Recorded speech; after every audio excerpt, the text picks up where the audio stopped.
My excitement over my boss, John, getting a big promotion quickly turned to despair. John's big promotion will take him to England, away from me. I ran to the bathroom and cried like a baby. John was my boss, but I was in love with him and believed that he loved me. Yes, we were in love and married, but not with each other. While I was in love with John, I was also in love with my husband, Tom. I never intended to fall in love with John, but somehow I did. After working with John on several projects, he invited me to become his administrative assistant. John is a handsome man, and I was immediately drawn to his appearance when we began working closely together. John had the charisma to lead our team. He had a way of making me feel special whenever his attention was on me. 10 years older than me, John had a maturity and charm that I liked. Working side by side, we developed a closeness. He never missed an opportunity to compliment me on the way I dressed and looked, not in a sexual way at first. Somewhere along the way, our relationship became very personal. We talked about some things that I wouldn't discuss with my husband, including our sex life. My husband, Tom, was a completely different person. He doesn't have John's nice guy looks. He has what I would call rugged good looks. He is a wonderful husband and has never failed to please me in bed. Perhaps it was this difference that attracted me to John. John's touches on my arms and shoulders continued longer and longer. Handshakes between us turned into hugs. The first time his hand rested on my thigh, we both felt sexual tension. I never intended to cheat on Tom, but I had to admit to myself that I had feelings for John, and he had feelings for me. As his administrative assistant, I accompanied him on most of his trips. John never overtly pushed, but we both felt the attraction. I still remember the first time we danced on the trip. We went to a club with a large group of colleagues. Everyone else went to their rooms when John asked me to dance to what he said was his favorite song. It was a fast song, so I didn't mind. When this song ended, a slow song began to play. Halfway through the song, I melted in his arms. It was so wonderful. John is built very similar to Tom. Tom is a little more muscular and younger. That night we danced every slow song until closing time. When the last call was announced, John invited me to his room for a nightcap. I was very experienced. I knew that if I went to his room, we would end up in bed. I told him no, and that I couldn't do that to Tom. John insisted on showing me to my room. The kiss we exchanged at my door almost convinced me to let him in. My marriage meant too much to me to cheat on Tom.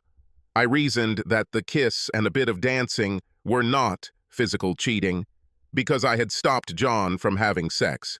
I admitted to myself that I did have feelings for John. I was ashamed of myself that night when I imagined John making love to me. I have always prided myself on being a moral person.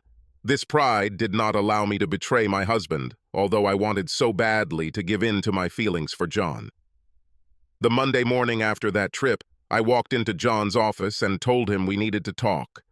"John, we need to talk about this last trip. You know that I care about you deeply, but we are both married. I will not cheat on my husband. Molly, I see it in your eyes. You love me as much as I love you. We could express our love, and our spouses would never know about it. I saw it in your eyes after we danced. You wanted me to make love to you." I quickly cut him off. "John, I admit it. I wanted to make love to you that night. I just can't. I don't want to ruin both of our marriages. Please respect that." I turned and left his office. Our relationship continued in the same spirit. During our trips, we dined together and most often danced. Slow dancing was our favorite. It was the closest we came to making love. John rubbed against me, and I rubbed against him in return. Every time he tried to convince me to go to his room, I refused and shared a nice kiss with him at my door. Back in my room, I imagined John making sweet love to me. I tried my best to hide my feelings for John from my husband, but he suspected that something was going on. He asked several times if anything was going on. Every time I told him that there was nothing between us. We were colleagues and good friends. There were several corporate events where John and I danced. Each time I told John that dancing in front of our spouses was a bad idea, but he insisted. From my interactions with John's wife, Gail, I realized that she suspected that something was going on between us. She confirmed her suspicions when she invited us to have dinner with them. Gail cornered me in the bathroom. Listen, Molly, I can tell that you and my husband have feelings for each other. I quickly cut her off. Mrs. Decker, nothing is going on between us. No, you mean there is no sex between you two? There's definitely something going on there. He's obsessed with you. Do you remember that last office party when you danced indecently close to him? I nodded. He screamed your name when he had sex with me that night. He said nothing was happening, but I already knew that he was in love with you. You just haven't given up yet. I see it in your eyes. I admitted that I had feelings for her husband, but I had no intention of cheating on my husband. Please, please don't say anything to my husband, I begged her. She agreed if I promised not to cross the line. This was 6 months ago. If I'm honest with myself, I know that if I hadn't made that promise to Gail, I probably would have given in to John's advances. A week after John's announcement, I was called into his office. I was confused because I knew John was in a meeting outside the company. Confusion turned to surprise when I was greeted by John's wife, who motioned me into the office. Gail closed the door behind me and sat down in her husband's chair. As you know, we are moving to England due to John's promotion. My agreement with John accepting this position was that you would not go with him. I'm tired of being second only to his love for you. Gail, I fulfilled my agreement with you. I told him no every time he suggested sex. I know it. I talked to John about his feelings for you. John confessed his love for you and admitted that he tried to seduce you. He says you resisted his advances. I think the fact that you turned him down made him want you even more. You are the forbidden fruit he craves. Do you realize that most of the company thinks you two are having fun? My God, really? Yes, Molly, that's true. You two look like teenagers in love. I told John that if he wants to stay married, your relationship will end when we move. I come with an offer that will allow you to end this relationship and get rid of this forever in both of your heads. I don't need Molly's ghost hanging over my marriage for the rest of my life. I'll arrange a weekend together for you. A weekend where there are no rules. You two can do whatever you want. Yes, including sex. In exchange, you will both sign a post-nuptial agreement. This agreement stipulates that you both agree that after your weekend together, you will never, and I mean never, have any contact again. If you do this, it will be grounds for divorce and 100% of the marital property will be given to the spouses, me and your husband. Your weekend will be at our lake house and your husband must be present. What? You are crazy? My husband will kill me, I said angrily. Right now, he thinks you're having an affair. A panicked expression appeared on my face. Don't tell me this is news to you. He came straight up and asked me while you two were cheek to cheek at the Christmas party. This way, both of you will be able to satiate your feelings forever.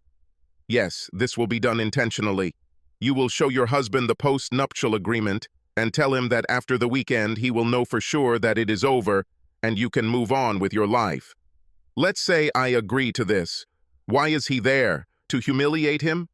No, nothing like that. His presence is my insurance policy. This way, I will be sure that he knows about the agreement, and I believe that I can count on him to fulfill it. I'll have something for him there too. This will keep him busy while you spend time with John. I don't understand what you have for Tom. To be frank, I have a 22-year-old red-haired girl. She is stunning, and she is a professional. A little tit for tat, I guess you could say so. I stood there stunned. My mind was racing. My first reaction was that Gail's plan was the dumbest idea ever. Tom would never let me have sex with John, but I desperately wanted to make love to him. Gail gave me this opportunity. The price had to be high. Tom had to find out that I cheated on him, but we would have been equal if I had allowed him to spend the weekend with the redhead. I can't believe my husband would trade a weekend with a call girl for me to break our marriage vows. Darling, in fact, she is not like that, I would say about her as an actress. She is stunningly beautiful. An ordinary man like your husband would never refuse to spend the weekend with her. If I allow you to spend time with my husband, he deserves something for himself as compensation. What if he doesn't go for it? You say he loves you. If he loves you the way I love my husband, he'll allow it for one weekend. Once it's over, he'll never have to wonder if your romance is over. He will know for sure. If he loves you, he will let you spend this weekend." For some reason, what she was saying made sense. I would spend the weekend with John and it would be over. Ergo, I would never have to worry about my feelings for John. Deep down, I knew it was a bad idea, but I was blinded by my love or lust for John. I agreed with Gail's plan. We ate lunch twice in our conference room while planning the details of the weekend. At the second dinner, John and I signed our post-wedding agreements. Gail discussed each line with us in detail. She said this was to make sure no one got the content wrong. One of the secretaries certified them to a notary. I should have been embarrassed. I think she knew what we were doing, but I was too excited to care. I still hadn't told Tom and wasn't sure how to do it. Gail suggested that I not tell him until we were at the lake house. Like everything else, I thought it was a mistake. But again, I stupidly agreed. Gail suggested that I tell Tom the whole plan only when we arrived at the lake house and only after he met the redhead. I would show him the post-nuptial agreement and tell him he's going to spend the weekend with a beautiful woman. Gail won't be there. She said she couldn't handle it. I had to give Tom her number so he could call if he had any questions. Questions, that would be an understatement, I think. By giving Tom just a few days' notice, I hoped to keep his inquiries to a minimum. Tom was unhappy, but agreed. He was clearly leery of the weekend. I tried not to think about it, all the time telling Tom that I needed this weekend. When I thought about the weekend, I assumed that everything would turn out exactly as Gail said. John and I would have our weekend that we've always dreamed of, and it would all be over. I would spend the rest of my life making amends with my husband. I almost canceled everything when I saw red-haired Jackie. Now Tom wasn't the only one who was jealous. She was 11 on a scale of 10. Hot and young with big breasts. Gail was right. There would be no man who would refuse her. She hugged Tom tightly and kissed him on the cheek. I wasn't thrilled about my husband having sex with this woman. I was trying to figure out how I would compare myself to her after the weekend. But for now, I stuck to the plan. The company's head of security, Larry, took care of our bags, and then was assigned to keep Tom busy while John and I conferred. He also had to make sure that John would not be physically harmed when Tom found out what would happen at the lake house. John and I were talking across the room when John pulled me towards him for a passionate kiss. We had just broken the kiss when Larry shouted that he and Tom were back. Damn. Larry should have let us know before they entered the room. Tom walked in just as John and I were hugging. I was so glad he didn't see us kiss before they walked in. Tom knew something was up and asked me what the hell was going on. John directed us to a secluded room to talk privately. I thought I was going to throw up before I started speaking. I took a deep breath, asked Tom not to interrupt, and conveyed my confession to Tom. I told Tom I was in love with John, but I was also in love with him. I explained how the weekend would work and the post-wedding agreement John and I had signed. The signed post-wedding agreement was in his suitcase, and he could read it when he walked into the room. Tom begged me to go home with him right now. I tried to tell him that this was the best thing for us, and that he would see that everything would work out for us. When he asked why Gail wasn't here, I gave him her phone number, saying she would explain everything. Tom told me that my actions were threatening our marriage, but when he didn't leave, I thought everything would be fine, just like Gail said. Dinner was very stressful. John asked me not to wear wedding rings, and I did. Tom, looking at my hands, immediately noticed this but did not say anything. He just pointed to my bare finger. If looks could kill, I'd be dead along with John. I don't know where Tom went after dinner, but John took me to our bedroom. We hugged and kissed for a few minutes when he told me he wanted to go for a swim before he put me to bed. John and I walked to the pool, holding hands. I was so relieved to see Tom sitting in the chair looking at Jackie's ass. I was jealous of her and her perfect ass, but I was going to have John. Letting go of John's hand, I quickly walked up to Tom and laid my head on his shoulder. I said, "I love you, Tom. Everything will work out. We'll talk when we get home." My heart sank when Tom shouted loudly, "Go to hell, bitch!" John quickly grabbed my hand, leading me back to our bedroom. He saw that there were tears in my eyes. He said, "Darling, everything will be fine. You'll see. We've come this far. Let's have the weekend we've always dreamed of. John kissed me on the lips, pulling me toward the bed. My love for John overcame my concerns about the situation with Tom. His lips were incredible. He slowly undressed me until I stood naked in front of him. Oh God, you are so beautiful. I've loved you for so long, and now I can be with you. John kissed me before taking off his clothes. I examined his body. It was as beautiful as I thought. He wasn't as muscular as Tom, but he was very handsome. John lowered me onto the bed before joining me. His hands roamed over my body before finding my wet pussy. I know we have the whole weekend ahead of us, but I need to make love to you right now, John whispered to me. I spread my legs, inviting John to enter me. Slowly and passionately, John made love to me. It didn't take long before he let out a loud grunt, shooting his seed into my waiting pussy. We lay there, hugging and kissing. Disappointment was in my head. It was much faster than I was used to with Tom. Okay, I figured John would have enough time before the weekend was over to make me come. It seemed like an hour or two had passed when John asked me to take a late-night swim in the pool. It sounded so romantic that we quickly got dressed, not knowing who was still awake at that time of night. We went out to the pool, fortunately, not finding anyone there. I grabbed John's hand as we approached the pool. Oh, John, this is so wonderful.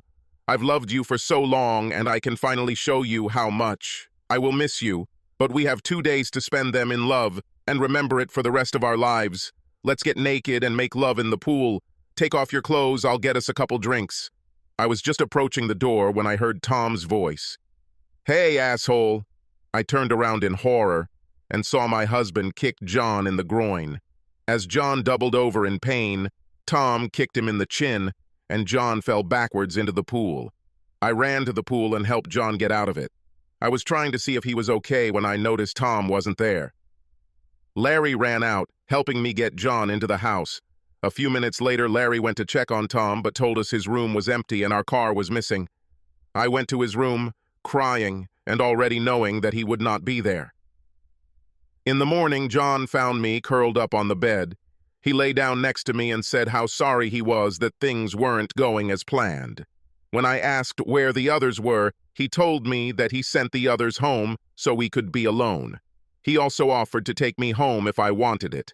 I seriously considered moving back home, but decided the damage had already been done. This was supposed to be my last chance to be with John.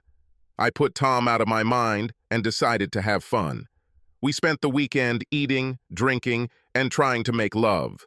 Although Tom's blow did not kill John's manhood, it did cause John a lot of pain. By Saturday evening, John was very stressed, and I don't mean that in a good way.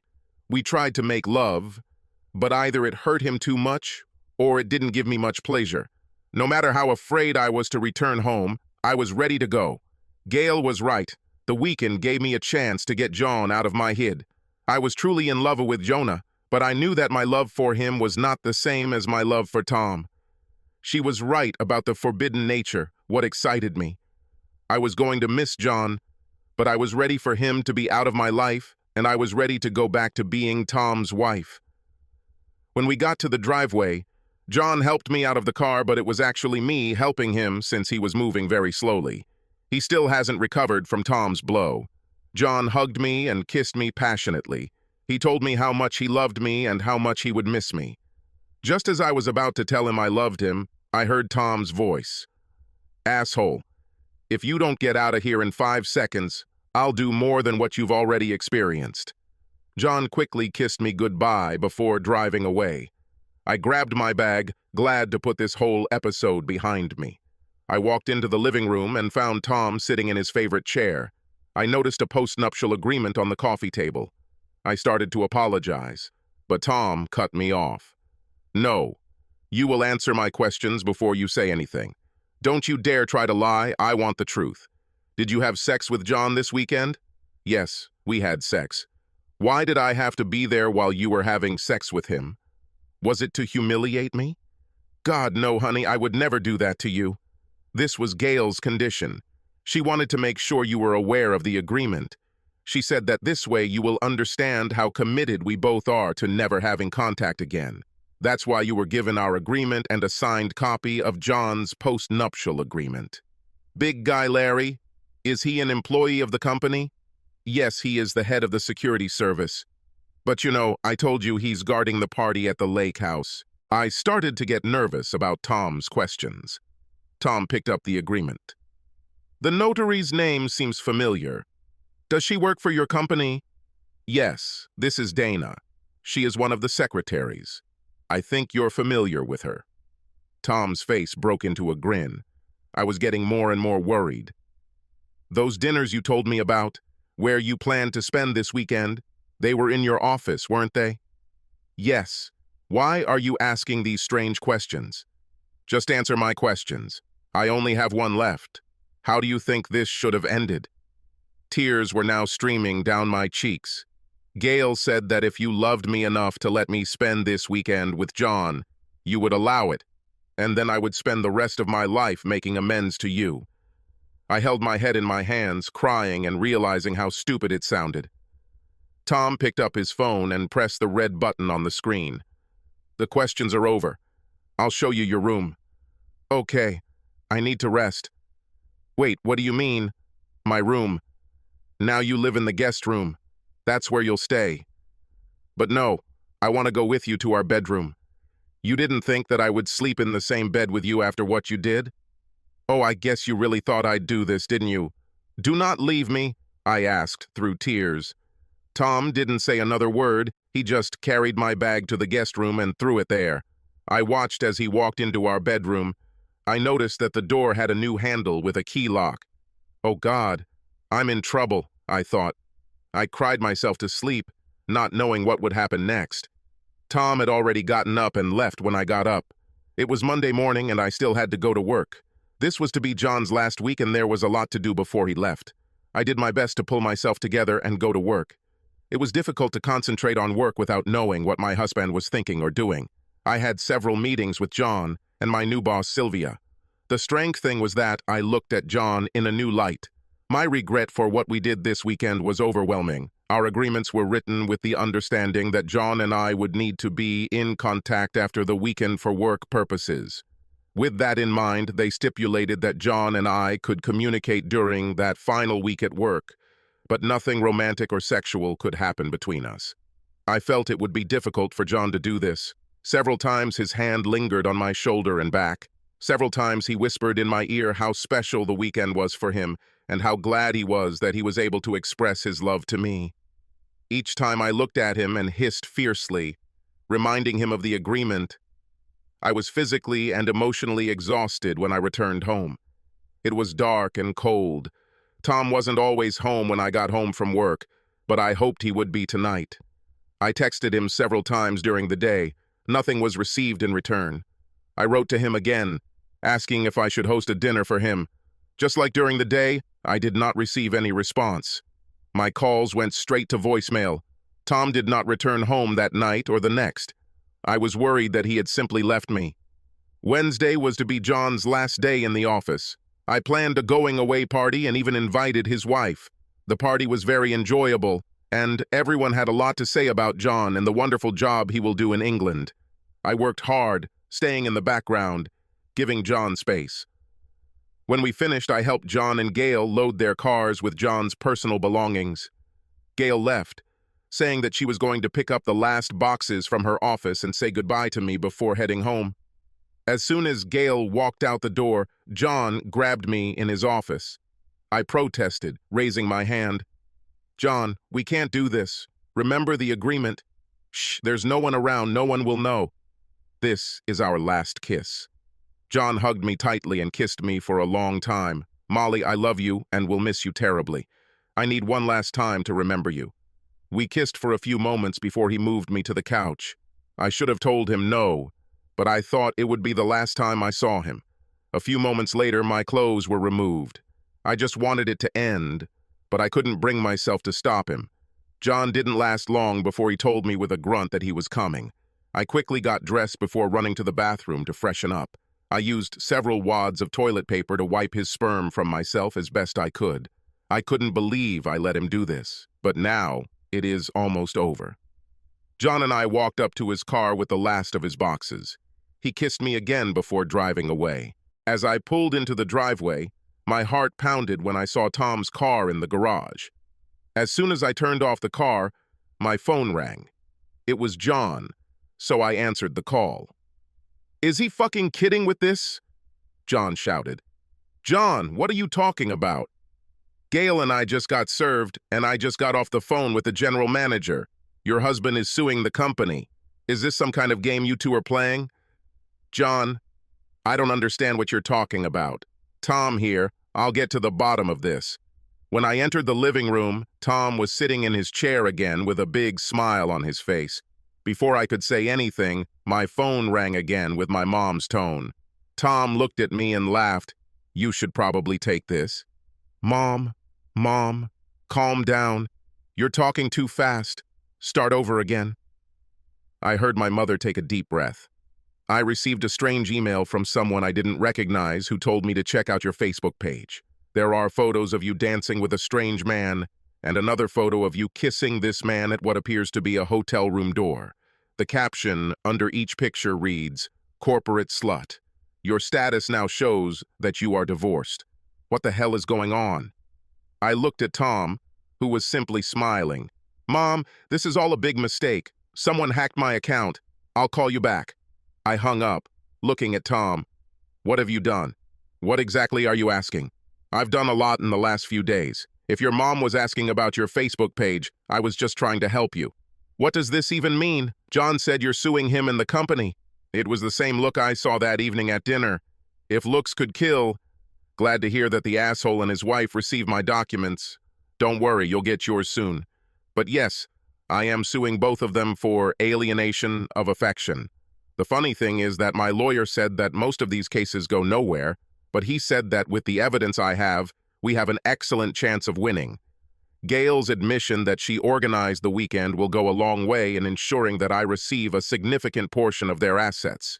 Regarding your company, did you know that they have a very strict fraternization policy? I have to thank you for having such an end-to-end registration system. This made it easier for me to find employment documents for your company. Using a company employee as a notary would be enough to prosecute the company. But the presence of a company security officer and scheduling weekends at the office would push my case to a great conclusion." "My God, what have you done?" You and your lover, my wife, started this. I'm just reacting. Did you really think that I would let you have sex with him? And we will live happily ever after. We grow old with you, holding on to your fond memories of how you and John cuckolded me that fateful weekend. Sorry to tell you this, but I don't play like that. Tears streamed down my face as I realized what a mess I had made. Please, Tom, I didn't mean for it to happen this way. Let me make it up to you. Tom laughed devilishly. Molly, the best thing about you and John royally screwing up was Gail's involvement. I wonder if this was her plan all along. I was completely confused. What does it mean? Do you remember that Gail made you and John sign this post-nuptial agreement? It stipulated that you and John could not have any contact after he left town. No less important is that it contains one more provision. It stipulated that the two of you could have unlimited contact for one weekend, including sex. Knowing that you would still have to work together for a few days the following week, the document stated that the two of you should not have any romantic contact after the weekend. The document stated in great detail that there should be no non-work-related contact until he left the country. Of course, sex was excluded, but no kissing was even specifically written into it. I gasped. There was no one around. There was no way he could have found out about John and me after Gail left. Watching that kiss in the driveway, I realized that a guy in love won't leave without seducing you at least one more time. I just knew he would try. I have a wonderful photo of you and John kissing less than 20 minutes ago. Would you like to see this? Here, look at this cute photo my private investigator took of you. Two kissing. Tom, it was just a kiss. Yes, you're right, it was just a kiss. You may make the judge think that it was just a goodbye kiss and that the post-nuptial agreement should not be invoked. But I have other photos that are even better. Tom handed me another photo of John from that same sofa. My God, it's not what you think. Oh yes, that's right. John wanted one more time and you let him. Don't like the quality of the photo? Amazing, right? This is the quality of the photographs when the photographer was in the next building and shot through the window of John's office. Aren't you very curious if anyone else has been watching you like I have? Kissing alone would violate the post-nuptial agreement. But damn, the photos of you having sex with him on the couch, completely breaking it. Don't you wonder if this was Gail's plan all along? If I had assumed that you would break the terms of the agreement, she should have assumed the same. I can't believe she would say have fun with my husband this weekend and all will be forgiven. Don't you think she set you up? My God, Tom was right. Please, Tom, I made a terrible mistake. I love you. Please, can we talk and work this out? What? Now I have some thoughts. Let me think about how this all happened. You didn't talk to me when you were making your plan. Have sex with John. You didn't ask me to join you when you had lunch, planning to cuckold me. As far as I remember, I did not take any part in the discussion to destroy our marriage. I was never given the opportunity to talk you out of your stupidity. But now you want to talk to me. Sorry, I should have talked to you. Tom stood up, cutting me off. I'm going to show you the same courtesy that you show me. I'll tell you how everything will happen, and now you won't interrupt me. You will be served with the divorce papers in the next few days. I must change them to reflect your violation of the post-nuptial agreement you kindly provided. You can stay in the house until the divorce is final. That's as long as you stay in the guest room. The terms of the divorce will be the same as those outlined in the post-nuptial agreement you drafted. My lawyer said that if I made it up, it would be impossible because it would be too harsh on you. The fact that it was your idea or Gail's idea that you agreed with makes it entirely feasible. You will not get anything from our marriage, not the car you drive, not your jewelry, not any part of my company, not any of the assets we created during this marriage.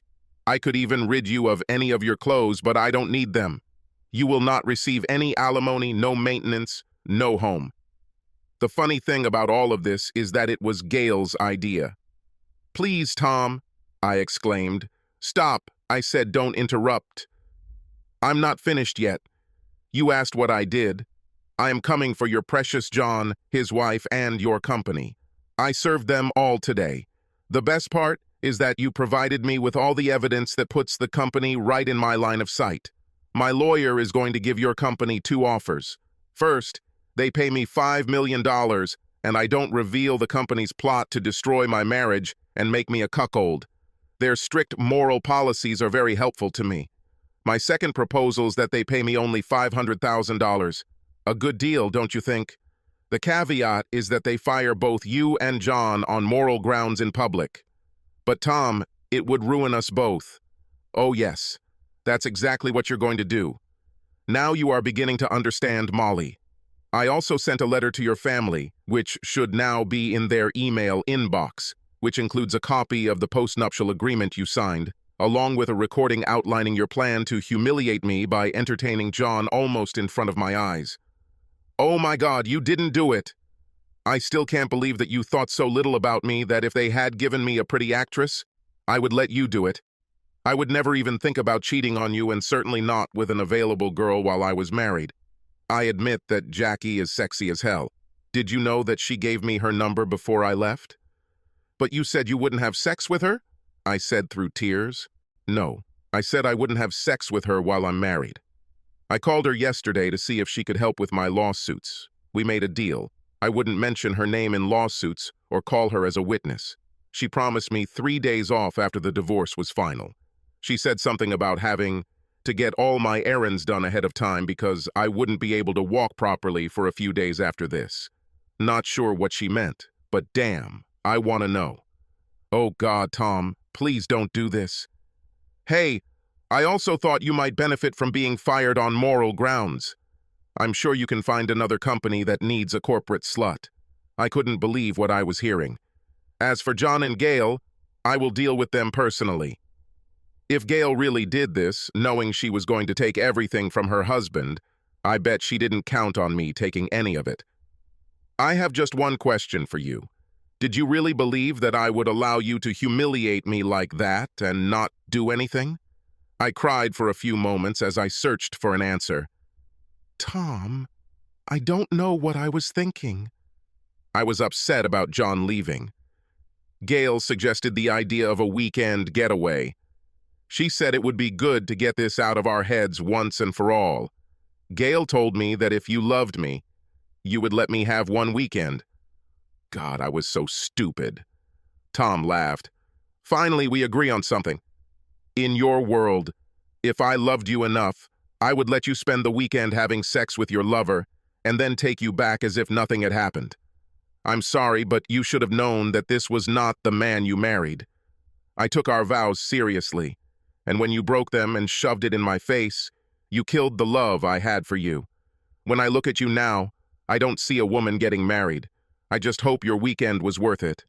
I wanted to tell him that it wasn't like that and that I was sorry.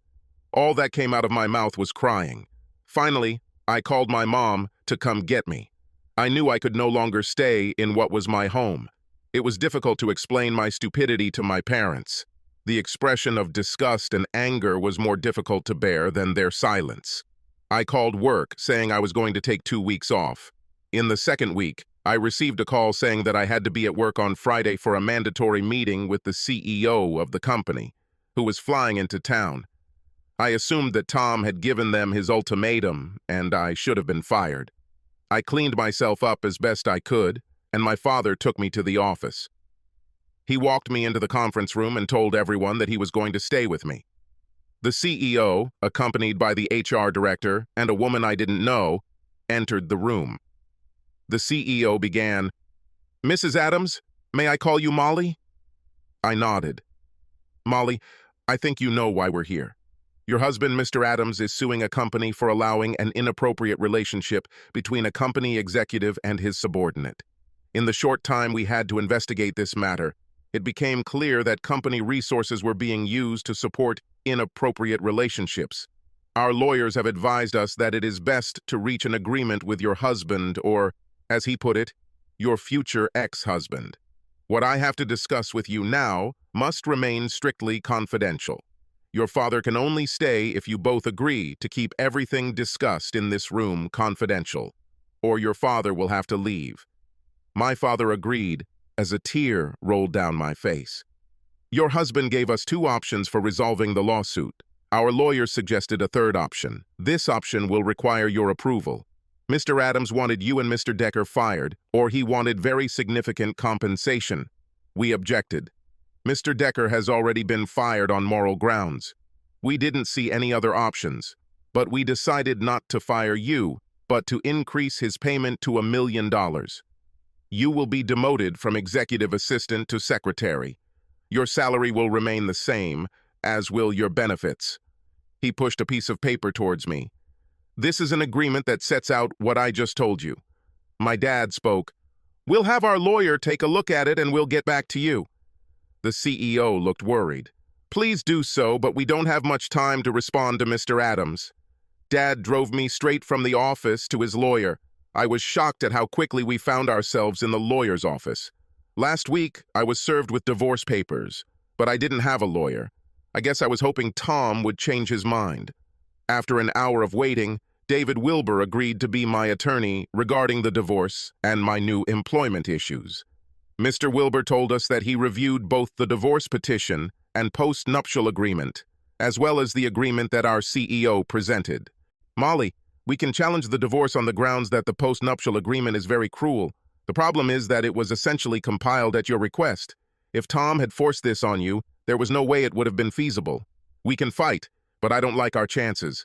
Our best chance is to wear Tom down to change his mind." I quickly spoke. "I want to fight. There are some troubling aspects in this agreement with your company. Yes, they want to settle with your husband, but if they fire you, you have an even worse case of sexual harassment. This agreement contains provisions that prohibit you from testifying in your husband's lawsuits. They won't be enforceable, but they can use them to undermine your authority. A key provision of this agreement prohibits you from taking action against the company for sexual harassment. This is what they are trying to achieve." I was confused. John didn't force me. I did it out of my own stupidity. The lawyer looked at me with a serious look. I know you believe it was voluntary, but he was your boss. He had a big influence on you. I would suggest that we take a different strategy. We join your husband's claim of sexual harassment. You will, of course, lose your job if we join the lawsuit, but I think that at some point it is inevitable. The lawyer left the room to give my father and I a chance to talk. I reasoned with my father that if I joined Tom's efforts to go after the company, I would have a chance to restore some kind of relationship with Tom and save our marriage. Without my consent, the company could not agree to Tom's terms of settlement. I wasn't fired, but the atmosphere was almost unbearable. I was an outcast. No one spoke to me, and the looks I received were painful. My parents still supported me, but even they could not hide their disgust at the situation I had put myself in. My plan to win back Tom's favor failed. He refused to speak at the divorce hearings and mediation sessions. When we requested counseling, the judge scheduled a hearing on the matter.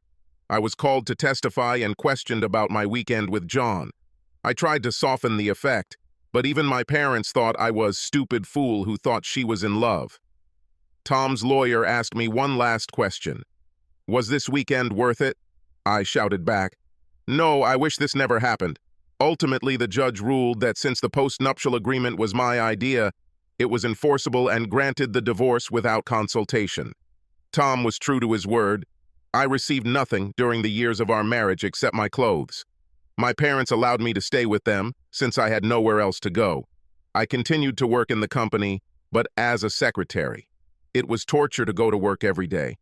I was isolated in the office, and when I saw others, they looked at me as if I was sick. I was looking for another job, but had to stay until the trial was over. 4 months after the divorce was final, my attorney notified me that he and the parties had reached an agreement to settle all lawsuits related to the case. I was surprised to learn that all parties were required to meet to sign settlement documents. My lawyer told me that he thought it was Tom's idea, so he could have one more show at me before it was all over. I was hoping to see and talk to Tom. I haven't heard anything from him since the divorcee. I did my best to dress up without looking impatient. My lawyer and I arrived first, followed shortly by Tom and his lawyer. We exchanged pleasantries, and I asked Tom if we could chat a little after the signing. My hopes rose when he agreed. The company's CEO and his lawyer were scheduled to arrive next. They both looked very angry. The first of many shocks occurred when John entered. His clear professional look was gone. His hair was a mess. Sporting a scraggly beard, he looked weak and sick. I leaned towards my lawyer. He looks terrible. Where's Gail? I asked. Before Mr. Wilbur could answer me, Gail followed her lawyer in. She was dressed impeccably. The next surprise was that she and John were sitting on opposite sides of the table. A man in a suit entered the room, accompanied by 2 women who appeared to be his assistants. The women placed packages of documents in front of each of the participants. The man in the suit spoke. Thank you for meeting here to settle this lawsuit. In front of each of you is a package with the terms agreed upon by your lawyers. Please understand that by signing the attached documents, you agree to cease this legal action and agree to absolute confidentiality. As you all know, there are severe penalties for violating the confidentiality agreement that is written into the documents. I confirm that funds will be deposited into accounts and checks will be issued as soon as agreements are signed. I expected Tom to make some grand speech to finally get his revenge, but that didn't happen. I think all he had to do was watch us all sign the agreement. Each of the signed documents was collected and notarized by assistants. One by one, each side turned to its lawyers. It's just Tom and I, and our lawyers left. Tom asked if the lawyers could give us a room for a few minutes. We went into the adjacent conference room and sat down at a wide table opposite each other. I think you won in the end, I said. You couldn't be more wrong, Molly. Nobody won here today. I lost my marriage. What I received today was financial compensation for the diabolical plot that managed to destroy my marriage. Money doesn't make up for what I lost, but it helps. Judging by the look you gave John and Gail when they walked in separately, I'm guessing you don't know what happened to them. No, I haven't heard anything about it. Their divorce is almost complete. I was right about Gail having a plan to dump John and take all their assets. The weekend was a shambles. She knew he would do almost anything to fulfill his fantasy of being with you. When she brought up the idea of a post-nuptial agreement, he jumped at it. She got you right too. You've walked right into her trap. She knew my private investigator was following you, and she knew that I wouldn't tolerate you having sex with John.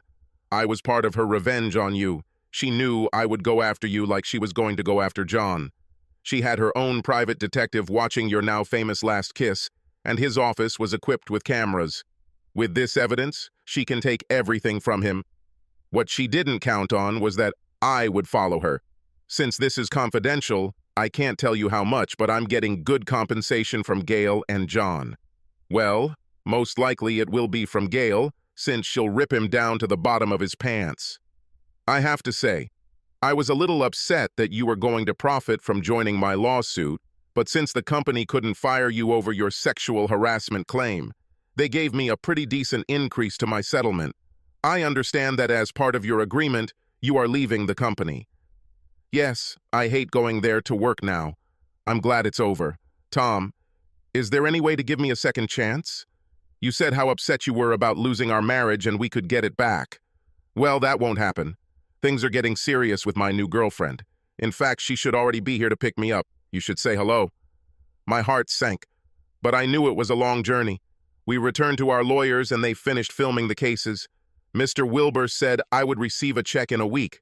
This money wouldn't change my life, but it would allow me to get my own place and pay my bills until I found another job.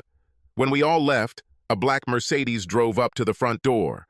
My last shock was to see a stunning red-haired girl get out of the Mercedes. Molly, do you remember Jackie? I looked at Tom in shock. But Tom interrupted me. Not anymore, she gave it up. Jackie ran up to Tom, hugged him and kissed him. When Tom got into the driver's seat, Jackie ran up to me and hugged me tightly. I'm so glad to see you again, Molly. I wanted to thank you for freeing Big Tom. He changed my life. I can't believe you left him for a weekend with little John. She raised and showed me her little finger with a laugh. He was quite disappointed, wasn't he? Jackie blew me a kiss as she got into the Mercedes.